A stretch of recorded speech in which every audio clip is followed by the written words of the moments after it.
The morning sun had just begun to spread its gentle light across the quiet countryside, turning every blade of dew-touched grass into a tiny mirror of gold. In the heart of that peaceful village, hidden behind winding dirt roads and wooden fences draped with climbing vines, lived a young boy named Ethan Miller. He was no more than 14, yet the way he carried the weight of life in his eyes made him seem older than most grown men. His world was small but full of heart, a place where kindness was not a luxury, but the only currency his family truly owned. Their home was a modest wooden cottage at the farthest edge of the farmland, where the fields reached all the way to the horizon like a sea of wheat swaying with the wind. Ethan's father, Daniel Miller, was a farm laborer who hired himself out whenever the season demanded extra hands.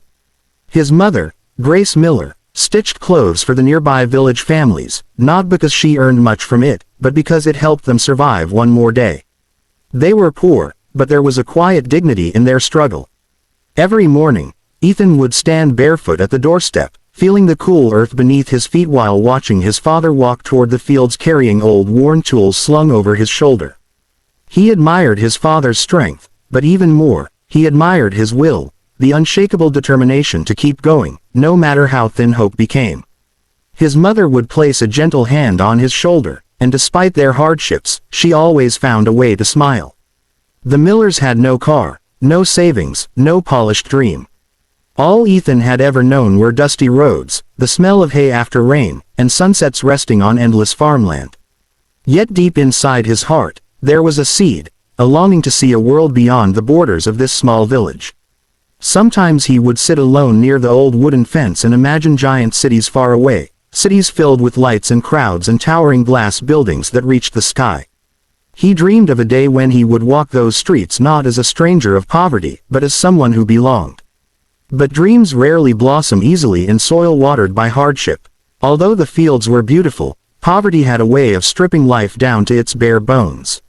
There were days when Ethan's family had nothing but stale bread and boiled water for dinner. Nights when his father came home too tired to speak. Moments when his mother stitched late under the dim glow of an oil lamp until her fingers trembled. Still, they never complained. Their kindness toward others never faded, even when life offered them little in return. The village itself was peaceful, but survival was cruel. Drought one year, heavy rains another, either way, the farmers suffered. Work was never guaranteed, and the slightest misfortune meant hunger. Yet Ethan remembered how his parents still helped a widowed neighbor by giving away the little vegetables they could spare, even when they had barely enough for themselves. It was this quiet goodness that shaped him, that carved tenderness into his heart. Sometimes, while walking home from the fields, Ethan would hear the distant sound of engines as old pickup trucks rattled down the gravel road, carrying farm owners and merchants toward town. The village did not have much traffic, but whenever a vehicle passed, a swirl of dust followed behind, a small reminder that the world outside was faster, louder, and perhaps filled with possibilities his village had never tasted. His father often said, "Son, life doesn't give us everything we want, but God sees kindness even when the world doesn't." Ethan never forgot those words. Yet beneath all their smiles lay a truth no one wanted to speak about: they were just one misfortune away from losing everything. There were rumors in the village about developers coming to buy nearby land for a transport highway or a warehouse district. Some families had already been pressured to sell. Change was creeping closer, like a slow-moving storm on the horizon. One evening, Ethan noticed his parents whispering in low voices near the porch. They looked worried, but when he approached, they quickly changed the topic. His mother kissed his forehead, masking her fear with tenderness. He didn't know what danger was approaching, but that night he lay awake listening to the wind rustling the dry leaves outside, sensing in a way only the heart can understand, something was about to shift. He didn't know that this small village was only the first chapter of his destiny. He didn't know that his life would soon collide with someone from a world so different that the gap between them looked impossible to cross. A world of wealth, glittering cities, towering skylines, and unexpected kindness. For now, Ethan could only feel the faint trembling of change, like the ground itself whispering before a storm. And somewhere deep inside, he clung to the last soft days of peace, unaware that everything he loved was moving closer to a turning point that would soon test his heart in ways he had never imagined. The first cracks in Ethan's world did not appear like thunder, but like a quiet tearing, slow, invisible, and painful. The village had begun to change in ways that frightened the families who depended on the land.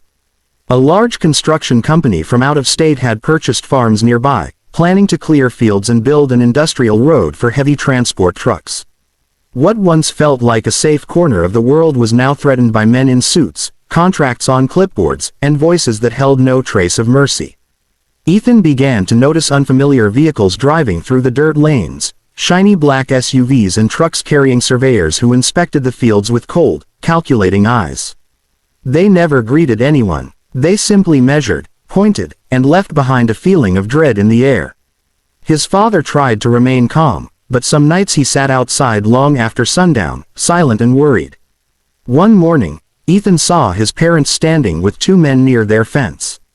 The men wore polished shoes that looked out of place against the dusty ground. They spoke firmly, with folded documents in hand. Ethan could not hear everything from a distance, but he saw his father's shoulders stiffen, his mother's face tighten, and something in his heart sank. Later that night, he finally learned the truth. Their land was being pressured for sale. Not just theirs, the entire stretch. If they didn't agree, the company could take it through legal force. It felt as if the earth beneath him was slipping away. They had no lawyer, no savings, no voice strong enough to fight. And yet his father refused to give up easily. "We won't leave the land your grandfather planted with his own hands," he said, a rare dryness in his tone. "This soil is our life, Ethan. A man may be poor, but he is not powerless if he still has dignity." But dignity did not stop the storm that came next.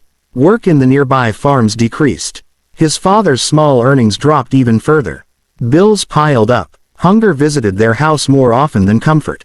His mother stitched until her fingers were red and swollen, but it was never enough. Ethan could see the exhaustion in her eyes, the way she paused sometimes as if her chest carried an invisible ache no one else could feel.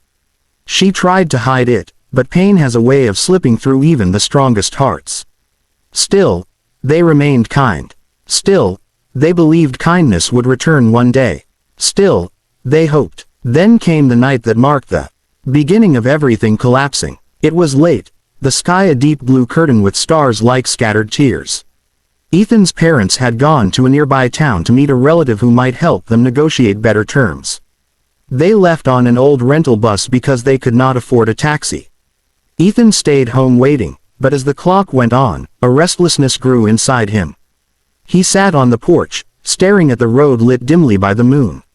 Hours passed, no footsteps, no headlights, only silence. Until the silence broke, not by footsteps but by fear. He saw distant villagers running toward the main road, calling out urgently. Something was wrong. A bus, an accident. The words carried through the night like a knife. Ethan's breath caught in his throat.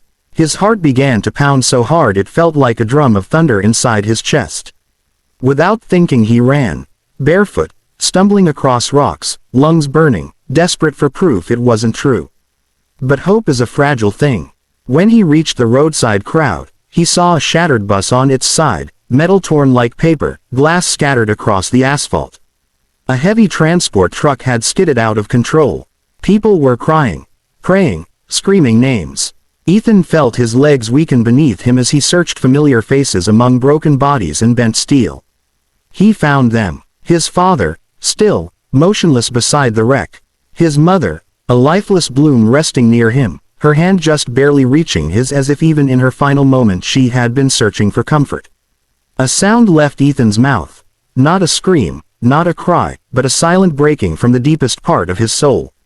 He held his mother's hand with trembling fingers, unable to feel the warmth he had known his entire life.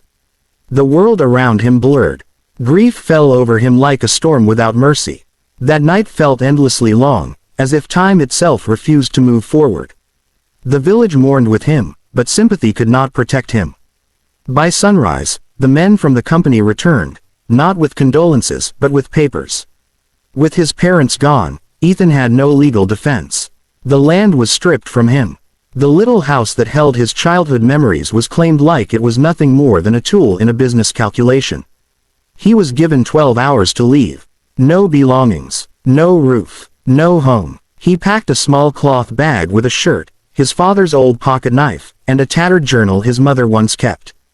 Everything else, everything that made his world, was locked behind a door he no longer had the right to open. Before leaving, he stepped into the fields one last time. The wind brushed through the wheat like a whisper of goodbye. The sky was wide and beautiful, but beauty offered no shelter. He stood there crying silently, not loud, not wild, just the slow breaking tears of someone who had lost every anchor in his life. He began walking toward the road that led out of the village, the same road his parents had taken before the world stole them away from him. Cars and trucks passed by, engines roaring, air filled with dust. Every sound now carried a wound. That path was the beginning of his long journey toward the city, a place he had once dreamed of, but now approached not with hope, but with heartbreak. And yet destiny had already started moving pieces he could not see. Somewhere far ahead in that city, he would one day cross paths with a stranger whose heart held more compassion than gold could measure, a man whose kindness would rewrite the meaning of Ethan's existence. But for now, he walked alone, with nothing but sorrow in his shadow. The road into the city was long, cold, and unfamiliar. Ethan walked for hours along the highways, carrying nothing but a small cloth bag and a grief that felt heavier than his bones. The countryside slowly gave way to towering bridges, wide intersections and endless traffic. The gentle rhythm of village life was replaced by the restless pulse of engines, bus brakes screeching at stations, and crowds hurrying past him without a second glance. The first night in the city, he slept on a bench outside a public park in Denver, Colorado, his head resting against his knees, his clothes damp from the chilly air. The park lights shimmered on the surface of a small lake nearby, and skyscrapers stood in the distance like silent giants watching over a world he did not belong to. No one asked him if he was okay. No one noticed the brokenness behind his tired eyes. Days passed. He searched for work, any work, but no one trusted a boy with no address, no family, and no promise of tomorrow. Hunger sharpened every breath. He survived on free drinking water from public fountains and kindness from strangers who left half-eaten sandwiches on benches. Yet he still remained gentle, still held on to the pieces of goodness his parents had planted in him. One afternoon, as he wandered near a large business district, he collapsed from exhaustion outside a glass building where luxury cars lined the sidewalk. His legs trembled, and he sat down near the stone steps, clutching his empty stomach. People walked right past him. Polished shoes, expensive coats, elegant perfumes, a world shining with wealth yet blind to suffering. But not everyone walked past. A man in a dark navy suit stepped out of a black Cadillac SUV parked near the entrance. His presence was calm, refined, yet surprisingly warm. His name was Alexander Reed, a self-made millionaire and the CEO of a growing tech investment firm. He was known in the business world for power, not tenderness. Yet there was something human still alive in his gaze, something the world couldn't buy or steal. Alexander noticed the boy before anyone else did, not the dirt on his shoes or the fatigue in his posture, but the grief silent in his eyes. He paused, walked toward him, and instead of asking why he was there, he asked softly, "Son, when was the last time you ate?" The kindness in his voice broke the silence inside Ethan like light breaking through a storm cloud. Ethan lowered his head, ashamed to answer. His throat was too tight for words. Alexander didn't wait for an explanation, he simply extended his hand. "Come with me, I'll get you some food." Ethan followed timidly. He expected pity. He expected charity that ended at a sandwich and a goodbye. But this was not that kind of moment.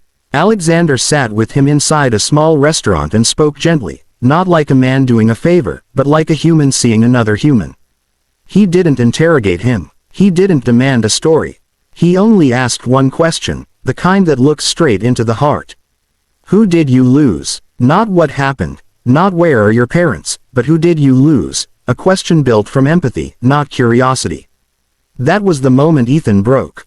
Tears spilled quietly, not the dramatic kind, but the deep, painful kind that come when someone finally feels safe enough to cry. And slowly, between pauses and shaking breaths, he told everything. The land, the accident, the eviction, the long road, the loneliness. Alexander listened in complete silence.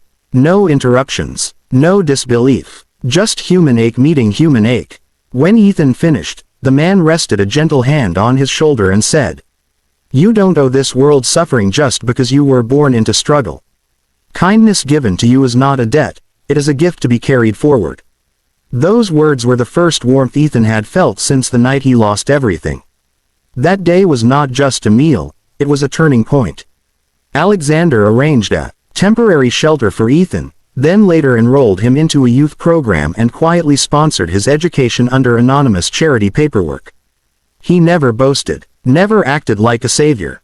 Instead, he simply walked with Ethan the way a father might, guiding, supporting, believing. Months of guidance later, Ethan began to heal. He studied with a passion born not of ambition, but of gratitude and remembrance. He carried kindness the way some carry history. And Alexander didn't just care for him. He mentored him, teaching him how to stand tall again after life had already shattered him. Years passed, and the once barefoot boy from the countryside slowly grew into a young man with purpose. He no longer dreamed of cities as distant wonders. He walked among them now with confidence, his heart anchored not by wealth, but by compassion. He learned something sacred. True richness is not measured by money, but by the courage to lift another soul when the world has forgotten them. Kindness is not loud, it is not decorated, it is not always rewarded. But it is remembered, long after the world moves on. Ethan lost everything life could take from him, except the seed of goodness his parents planted. And that seed is what led him to the very moment where the world gave him back what grief had stolen, hope. Because sometimes, when the road leaves you with nothing, life sends someone who reminds you that you were never meant to walk alone forever. Dear viewers, if this story touched your heart, please take a moment to share your feelings in the comments below. Your response encourages us to continue spreading hope and kindness through more real soul stories like this. Kindly like this video, share it with your friends and family, and please don't forget to subscribe to the channel, Kindness Quest. Your support is the light that keeps these stories alive.